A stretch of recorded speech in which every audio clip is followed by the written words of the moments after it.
Shalom, kembali lagi bersama saya Pastor Samuel dalam program Rema.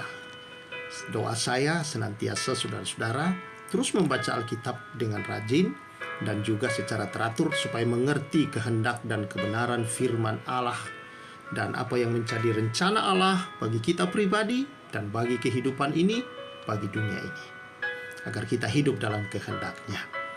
Roh Kudus menjadi penolong atas hidupmu yang memberi hikmat dan wahyu mengenal Tuhan dengan baik dan benar. Puji Tuhan.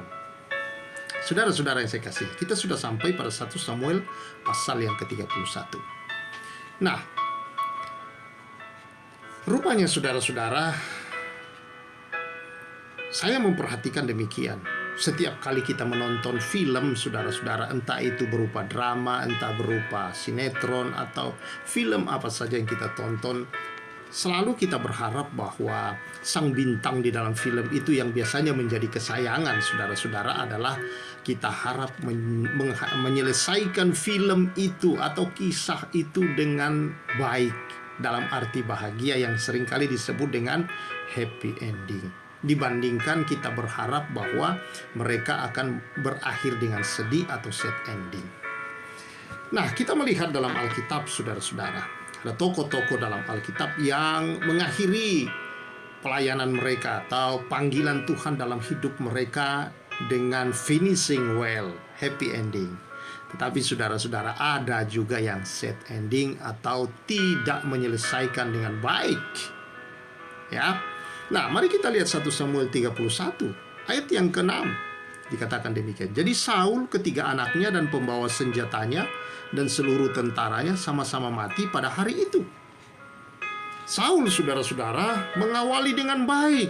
Dipilih Tuhan, dia takut Tuhan, dia menurut Tuhan, sampai pada satu titik ketika Tuhan memberi perintah melalui Samuel. Dan dia tidak taat dengan perintah itu, saudara-saudara. Sejak dari situ, dia mulai kehilangan penyertaan itu. Ketidaktaatan ternyata saudara-saudara berbahaya dalam hidup ini. Ketidaktaatanlah yang membuat banyak orang kehilangan banyak hal dalam hidupnya. Bukan Tuhan yang hilang dari hidupnya, tetapi dia tidak lagi merasakan atau mengalami bagaimana kebaikan-kebaikan Tuhan itu karena dia tidak belajar taat. Bagaimanapun iman, percaya, dan ketaatan itu berjalan bersama-sama. Nah, karena itu saudara-saudara, kita melihat bahwa satu waktu mereka pulang perang, lalu kemudian mendengar para wanita menyambut mereka di pintu gerbang Yerusalem. Mungkin ketika mereka pulang perang, para wanita ini menyanyi bahwa Saul mengalahkan beribu-ribu musuh, tetapi Daud berlaksa-laksa. Wah, ini membuat Saul kesal, ini membuat Saul marah, ini membuat Saul timbul kebencian dalam hati terhadap Daud. Dia berpikir, waduh, ujung-ujungnya nih kerajaan jatuh di tangan Daud, bukan di tangan anak-anakku. Berarti kekuasaan dalam keluarga aku akan putus. Waduh, mulai terjadi saudara, power syndrome orang bilang. Mulai terjadi saudara dalam dirinya.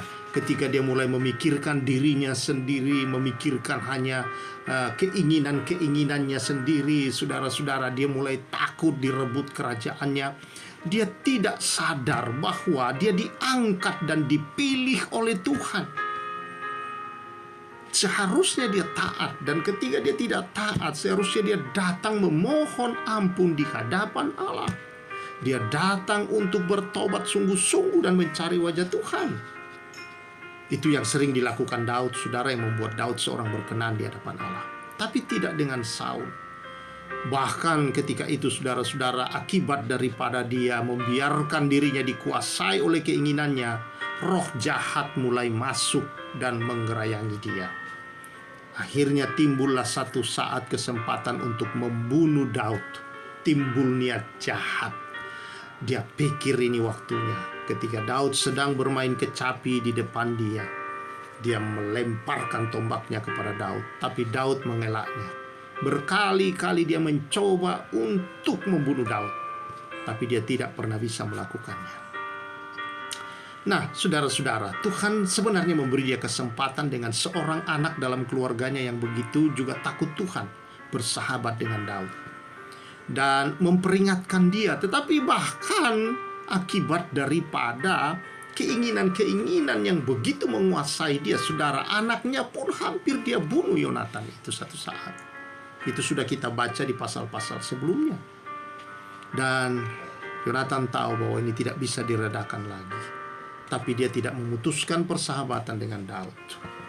Dan saudara-saudara yang saya kasihi dalam Tuhan Yesus Kristus, akibat daripada kemarahan, akibat daripada kebencian, akibat daripada keserakahan, akibat daripada saudara-saudara kekuasaan yang sudah begitu menguasai dia, dia mengabaikan Allah.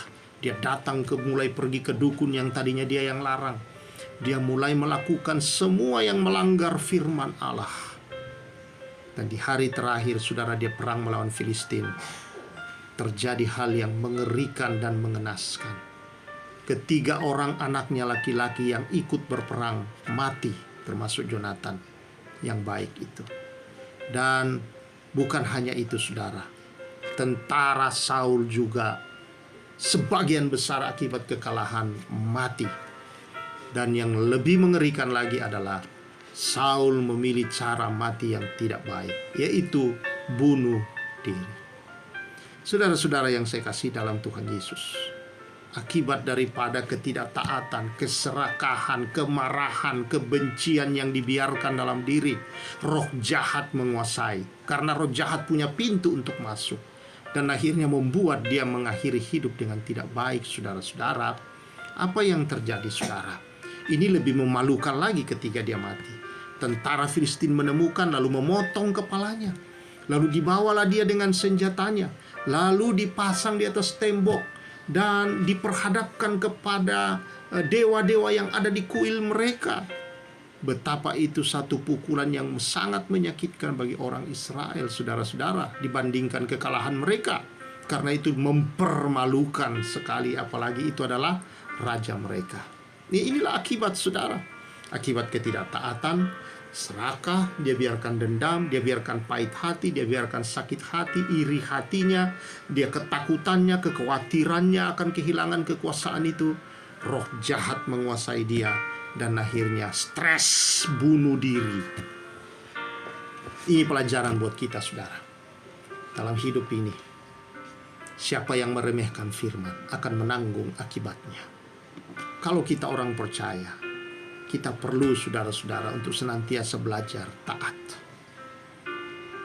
Kalau kita sudah tahu kebenaran, kita hidup sebagai orang-orang di dalam Kristus Yesus. Kita adalah orang-orang yang dikasihi, disayang Tuhan. Jangan menyalahgunakan apa yang telah Kristus kerjakan, lakukan buat saudara dan saya. Berikan yang terbaik dalam hidup ini. Layani Tuhan, jangan mundur, jangan biarkan engkau menjadi dingin. Ya, jangan kehilangan kasih-Mu yang mula-mula. Berikan dirimu, layani Dia lebih sungguh lagi. Ya, ketika engkau menghadapi apapun dalam hidup ini, saudara, belajar matikan dirimu terhadap keinginan-keinginan yang kau tahu bahwa ini bukan bagianmu, ini bukan milikmu, bahwa engkau tidak berhak atas hal itu. Engkau seharusnya menenangkan dirimu bahwa engkau bisa hancur kalau melakukan itu. Belajar, matikan dalam dirimu, saudara. Menghadap Tuhan dengan sungguh. Tuhan selalu punya banyak cara membuka jalan buat kehidupan kita. Karena Dia sayang dengan saudara dan saya. Dia mengasihi saudara dan saya. Dan Dia selalu bersamamu. Tidak usah takut kehilangan apapun dalam hidup ini. Karena tidak akan ada yang hilang bersama dengan Tuhan. Tuhan memberkati kita semua. Kiranya kebenaran ini membawa kita untuk waspada dan hidup senantiasa takut akan Tuhan. Tuhan memberkati. Kiranya Roh Kudus yang adalah penolong yang setia menyertai saudara untuk tetap hidup takut akan Tuhan di zaman seperti ini. Terima kasih Tuhan. Berkat-Mu atas umat-Mu. Demi nama Yesus Kristus. Amin. Puji Tuhan, saudara-saudara. Saya Pastor Samuel di sini menyampaikan salam restorasi.